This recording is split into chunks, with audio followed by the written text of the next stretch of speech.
Thanks for listening. If you'd like to schedule a one-on-one coaching with Dr. Lodi, please visit drsadaf.com. I am an American board certified OBGYN, a mom, a Muslim, and I'm talking about sex. This is the Muslim Sex Podcast. Welcome to the Muslim Sex Podcast. I'm your host, Dr. Sadaf Lodi. And in today's episode is everything you need to know about intimacy/sex coaching, again, with the most awesome Dr. Sonia Wright. I'm so happy to have her on again. But before we get into it, the first thing we want you to know is this is not any type of medical advice. So if you're having any medical issues, please go see your healthcare provider. And if you have any religious issues, please speak with your friendly neighborhood religious leader. And this is the Muslim Sex Podcast because I am a Muslim woman who talks about sex. And a few things before we get started, I just wanted to let whoever is listening to know to be sure to check out the retreat that I am hosting at the end of May 19th through the 21st in New York. So please go on my link and check it out. Also, if you're listening to this, leave me a review. 5 stars is always appreciated. And if you want one-on-one coaching, please go on my website and check it out. So without any further ado, I'd like to give the floor to Dr. Sonia Wright. And Dr. Wright, please, if you don't mind, if you could just introduce yourself to the listeners that may not have heard you speak the first time. I don't always ask my guests to come back because we have always so much to talk about, but you are a special person that I just love having on over and over again. So welcome, and please feel free to introduce yourself. Thank you. Thank you so much for welcoming me back. I actually feel very honored to be here. I'm pretty honored to be able to talk about this. I am Dr. Sonia Wright. I'm a medical doctor. I'm a sexual counselor. I am a master certified life coach. And I also have some information about toys as well. So I kind of incorporate all that. And I am the midlife sex coach for women. And I'm here to help women in whatever way I can. Improve or enhance their sexual life, because I think that it's an important part of our lives, and it leads to a beautiful bonding with our partner as well. Absolutely, 100%. And I agree with you every step of the way. So I'd like to know, I know that some people, well, as you know, we are approaching the month of February and it's the month of Valentine's Day, and everyone kind of, starts to think about love and intimacy and all those things. And I'm wondering if you could just talk to us a little bit about, intimacy versus like just sex, and what you think about the two. I think that sex, you can define sex any way you want to. Our society tends to define it in terms of physical activity. And when I think about intimacy, I think of so much more. I think of the emotional support and the interconnection between people that supports, and I don't know if I'd want to say validates, but definitely enhances the sex or the sexual intimacy side of it. So I think that they kind of go together. I like to talk about sexual intimacy is based on a foundation of overall intimacy, which is based on a foundation of communication. So when we're talking about intimacy, I think of it as like the speaking, the language, the connection, and also the physical touch. And it could have both of those. It can be a heart connection, it could be a word connection, it could be a mind connection. But I think what the important aspect is the connection there. And it also involves a mutual respect. Yeah. I think that in order to have intimacy, there has to be a mutual respect, a loving connection, a place where people feel safe to express themselves, and safe to have physical interaction with each other. So I think intimacy is a beautiful thing. I think it's a lovely gift that we have been given, and we get to enhance that with the sexual side of things as well. Absolutely. Yeah, I agree with you 100%.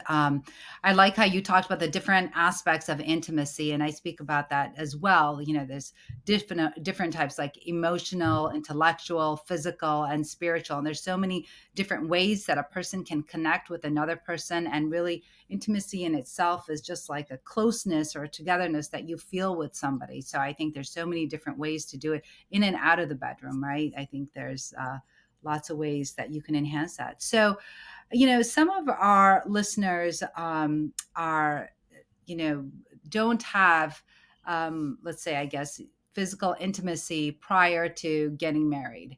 And so, I think what I definitely would like to discuss with you is how you could advise somebody, or how you would advise somebody that, say, is, about to get married. And, in Islam, for us, sexual relations are only within the context of marriage. So for somebody, and so prior to that, a lot of people don't have experience with physical intimacy. So, what suggestions would you give to somebody that is about to get married, is really nervous, doesn't really know what to do, what to expect?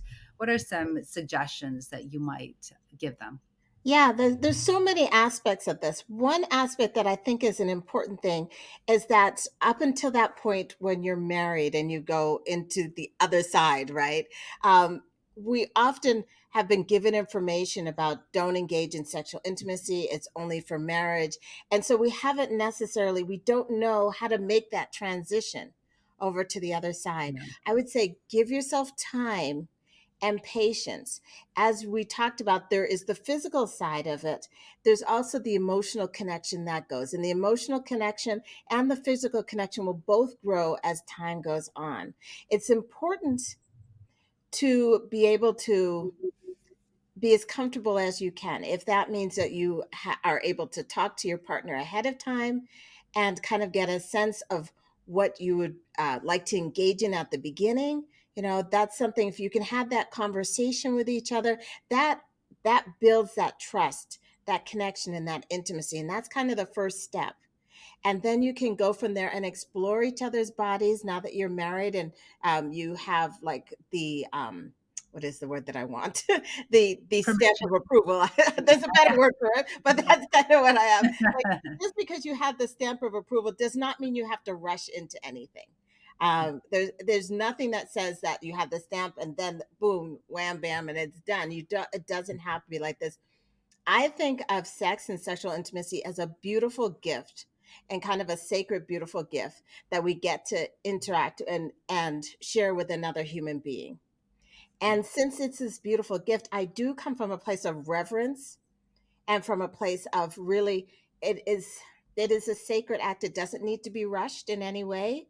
And the more there can be communication and touch and enjoyment in this aspect of it, and slow it down if it needs to, so that people are feeling as comfortable as possible. And then also give yourself time, because up until this point, what you've heard is that you don't engage in sexuality. And it's hard to change your identity Mhm. in a millisecond, where you go from being a non sexual person to being a sexual person. And there's not a lot of discussion about how women get to be sexual, right? How do we give ourselves permission to be sexual when we have not been sexual previously? Right. And so this is about shifting our identity over time. And also, it's very important to know how you think and feel about sex and sexual intimacy. Yeah. Sex and sexual intimacy, as I say, it's not a bad thing. It's just within your culture, if it's and religious beliefs, if it's something that you wait till after marriage, then that's fine. Like on the other side of marriage, we get to look at this as a beautiful gift and something in a positive light, and we get to work towards making that experience as positive as possible. So this is kind of allow it to take whatever time it takes. Have focus and see what your thoughts are around sex, Yeah. because they might have been fear based at one point in time. They Mhm. might have been around the lines of taboo. They might have had negative connotations in the past. But as you shift into your marriage and your union with this other person, then you get to let it have a different connotation. And that's the Absolutely. beautiful side of sex and sexual intimacy. Absolutely, 100%, and I talk about that a lot where you have to go from, say, like, a negative mindset that you may have had or, a sex negativity to a place where it's more sex positivity, right? And how do you do that? You have to go and you have to change your mindset. You have to change your thoughts around it and then create that positivity so that you can engage in something so beautiful, I think. And also, oftentimes I think that we don't allow ourselves, like you said, permission, but also we judge ourselves, right? And we don't show ourselves enough compassion for when we start in something so new to us that we don't have any experience of. And all we see are the media images. So we think it should, like intimacy, physical intimacy should look like something, but then it actually doesn't. And so then you think, well, maybe I failed, or maybe I'm just not good, or maybe I don't know what the heck I'm doing, but I think at that point is when it's really important to show yourself compassion. Yeah, 100%. Like if you were learning to ride a bike, are you expected to get on the bike and just go from the beginning, or is it a matter where you learn balance? You learn how to go forward, you learn how to feel comfortable in different positions. Like all those things are similar in terms of what we're talking about in this. It doesn't have to be something that right away. But, and as the communication grows and the connection grows, I love the younger generation, honestly, because they're at a place that we weren't necessarily, right? No. I think they have a better understanding that it's a beautiful, natural thing and that it's a gift. And now it's a question of how do I incorporate this into my life, the next stage of my life. So I find that we learn so much from the next generation Right. and how they choose to look at things. And they can also learn a lot from us because we have kind of gone through that experience. We understand what a gift it can be. And so we can talk to each other and we can give that gift to the next generation of having it like if we have a daughter, I have a 10-year-old, right? At some point in time, she'll be 20, she'll be an adult, right? She will get married and she'll have questions for me about sex. I can choose what gift I want to give my daughter in terms of sexuality. So Right. I can give her the gift of knowing that this is a natural process. I can give her the gift of knowing that this is a blessing in her life. I can give her those gifts. So when we're at our generation, I think my generation is a little older than yours, we get to choose what we want to hand down to the next generation, and they get to choose what gets handed down to the very next generation. So we can still have our belief system and still have our value system, and we can introduce the topic and the subject in a positive light for them and say yes, this is something within our culture and our beliefs that we wait until marriage because it's a sacred thing within our marriage, but it is a beautiful thing. It will bring your marriage so much joy. And then we also get to let them know that the media and whatever is out there, that is just like entertainment and a caricature of what reality is. And so they don't need to look at something in the media or on TV or wherever, and they think that it's going to be absolutely wonderful, and 3 seconds later, like fireworks are going off and everything like that, right? Right. Exactly. So Absolutely. we get to let them understand that it's a slow process, and like your partner, like what they say in the movies or wherever, this is individuals who have different bodies, different types, different ways of doing things. Get to know your partner, get to Right. understand that and take the time and understand that this gets to be a beautiful thing. Right. You get to have pleasure with this, and there's just so much joy that's involved with it. Absolutely. And we know that there's so many studies that have shown that one of the key factors in female sexual satisfaction is the number one thing that they say is communication. So, communication is what results in women being satisfied in their sexual relationships. Also something that you bring up and I think is very important is the sex positivity that we create that we then transmit to our children, right? So even if we grew up in, say, like a community or a culture where it was very sex negative, it's our decision to change that perspective so that we can then communicate a more positive perception of sex, right? Sex positivity to our children so that they then can also transmit that sex positivity.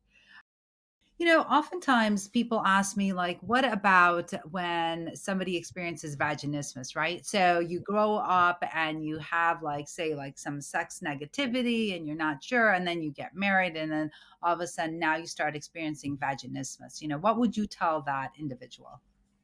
So, first, I always say, like, you start with your gynecologist or your doctor, right?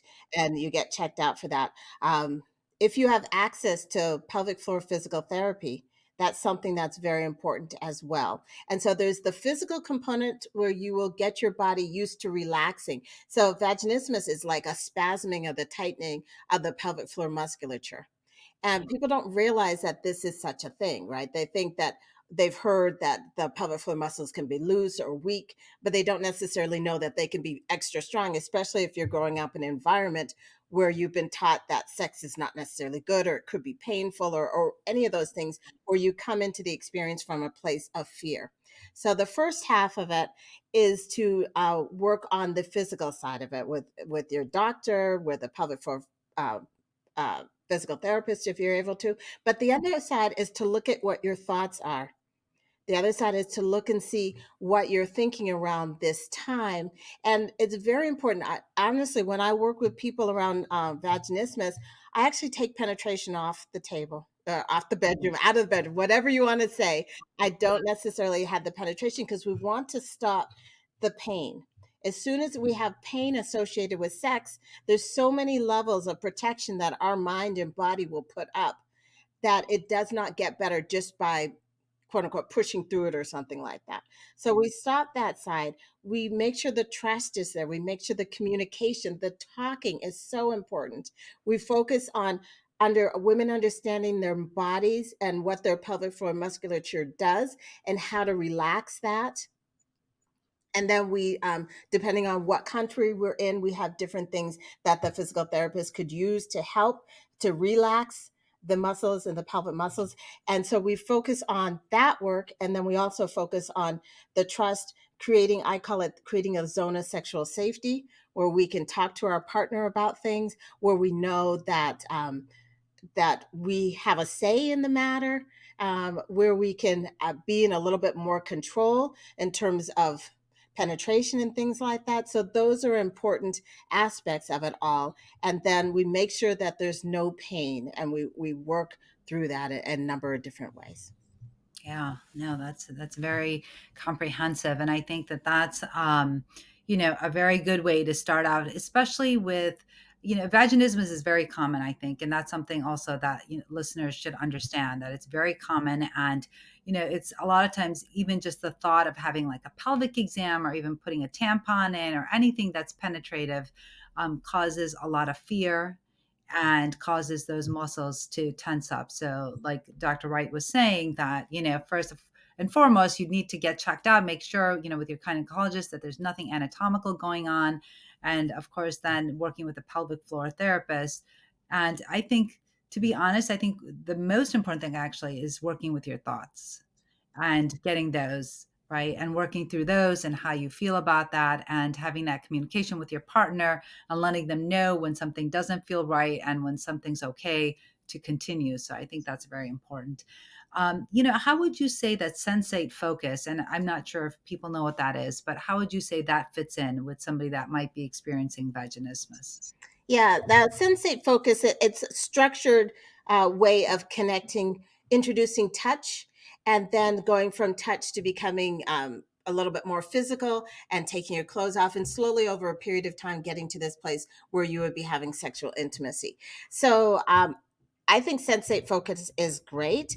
And I also think that I just like the concept of introducing the touch and the connection. Sometimes when we get focused on the period of time and then we start focusing, are we doing this right, and we have a schedule of things that should be done and how it should be done, that also leads to more performance anxiety. And now you've added another layer from how you have to do sensate focus on top of how you should be engaging in sexual intimacy overall. So I do love the idea of the introducing the touch, but I also like it in the context of communication and figuring out what's best for the couple.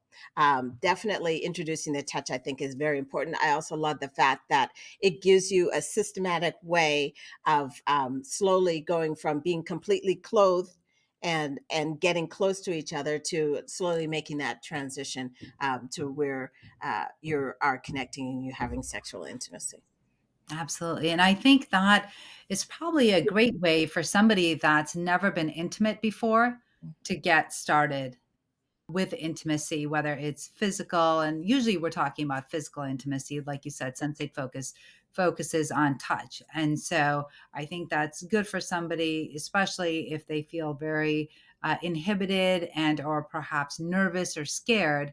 I think that's a great way to introduce touch to somebody, and especially if that's something that a person may be interested in, say like for their wedding night or something like that. I think that way you slowly build up to the point where you're able to become more intimate with your partner. So I think that I agree with you. I think that's a great way to introduce that. Now, Um, I actually have a question for you. When yeah, you're talking about sensate focus, it's normally something that's done over an extended period of time. So, are you suggesting that they start before the wedding night, or are you suggesting that they start from the wedding night on, just so that I have a better idea of what you think, how it would work in the context of religious and culture? sure, sure. So it would start after the wedding. Yeah, because there really isn't supposed to be any physical touch prior to the wedding. So once you're married, then touch is allowed in all senses of the word. Yeah, So and I love that it's just slow and systematic and a nice way of doing that and introducing it so that you're building that trust between each other. You're building that physical connection and touch between each other in a non-threatening, scary way. Because like a lot of women might be afraid, they're not sure what that first night is going to be like. So this allows it to be a little bit calmer, nice pace, and to slowly introduce different aspects. So yes. absolutely, absolutely. And I think that, a lot of times women will listen to other women and, hear them say, oh, it's really painful or that it's going to be awful or this and that. And so I think that causes a lot of inhibition and fear for the first night. So I think that, if you give yourself time, if you allow, things to build up slowly, then slowly that fear will hopefully dissipate, and, the person may feel more comfortable to engage in physical intimacy. So I think that that's absolutely awesome. So for anyone that is considering, is going to get married and then is thinking maybe about intimacy coaching, both you and I are sex intimacy coaches. What would you tell a woman about getting coaching before she gets married, or for somebody that might be interested? Yeah, I think it's a wonderful thing. I think it's a wonderful thing for women to do individually, and also if they're interested as a couple, if they're able to have discussions ahead of time, because we're also forgetting that the partner is going through their own concerns and worries. They may be worried that they may be hurting their wife in some way. They may be worried that there's certain things that they're supposed to be able to do, and they may not know how to pleasure their wife. There's certain things that they may be having concerns about as well. And so having discussions and conversations, I think, is an important thing. And when we're talking about intimacy coaching, we are about giving people a safe space, giving women a safe space to have these conversations, to ask what other questions that they may kind of be afraid to ask somebody else, or they don't or admit fears that they have. They may not be able to talk to somebody about that, and this is a great place to do that. We get to talk to people. We help them set boundaries and have conversations. Like I focus a lot on. For me, it's very important to honor a person's culture and the religious beliefs. I am not here to change anything about that, but what I am here to do is to help them see that this is a blessing overall, and how it gets incorporated. They, like, I am the guide, but they're the ones that make the decision and choose how they want to bring sex and sexuality into their life and into their relationship. So the beautiful thing about being a coach is I don't have a criteria or a set thing that I'm imposing on somebody else, right? They come to me, they may have a problem, they may have a goal, and then they tell me what is important in their lives, and then we work together to help them get to that goal. I love that. I love how you say that, you are their guide, because I think that's exactly what we are, right? We don't tell people what to do or how it should be or what it should look like, but it's more just guiding them and allowing people to ask questions and allowing them to basically uncover what their thoughts are. And then if they are negative thoughts or thoughts that aren't serving them, right, we help them to break it down and then move more toward thoughts that actually serve them. And it's always with coaching, it's always about moving. How do you move forward, right, in that relationship? If they're stuck and they're not sure how to move forward, it's always about moving forward. So I think that that's great. Any last outgoing tips that you may want to give somebody that is interested in intimacy coaching? How they can reach you, where you can be found. Oh, yeah. You can always find me on my website, soniawrightmd.com. That's the easiest place to find me. You can always email me at sonia@soniawrightmd.com. I'm definitely here in whatever way you need help. I think that the work that we both do is just, it's amazing. It's an honor for us to help women. We need more people that are able to normalize sex and sexual intimacy and take it out of the realm of taboo and realize that we were made for this. And I this is part of something we get to incorporate into our life. And this is like an extra added bonus in our relationships. And so our job is to help you in whatever way we can so you can realize that pleasure and connection. I always talk about pleasure, connection, and satisfaction. And really, that's what it is all about when we're talking about sex and sexual intimacy and putting it into your life and your perspective in whatever way it works for you. So, thank you. love it. Yeah, I love what you said, that we were made for this. And, that's 100% true. And especially in Islam, we believe that marriage is half of our faith. And there's a reason for that, right? And so that we can satisfy our urges and our desires within the context of our religion and within marriage. And so, when you say we were made for this, you're 100% right, because that's true. And that's what in Islam. And, before I went on my own journey through this, I didn't even know that Islam was a very sex positive religion. And then when I realized that, it's almost like you're able to give yourself permission because you know that the religion itself is very sex positive. So thank you. I appreciate all your insight, and you are such a wealth of knowledge. And I really appreciate you coming on again. So thank you so much. Thank you for having me. And well, we are done here, and it's been real and really intimate. And remember, this is not meant to be any type of medical advice. So if you're having any issues, please speak with your medical provider. And until next time, this is the Muslim Sex Podcast. Thanks for listening. If you'd like to schedule a one-on-one coaching with Dr. Lodi, please visit drsadaf.com. And until next time, this is the Muslim Sex Podcast.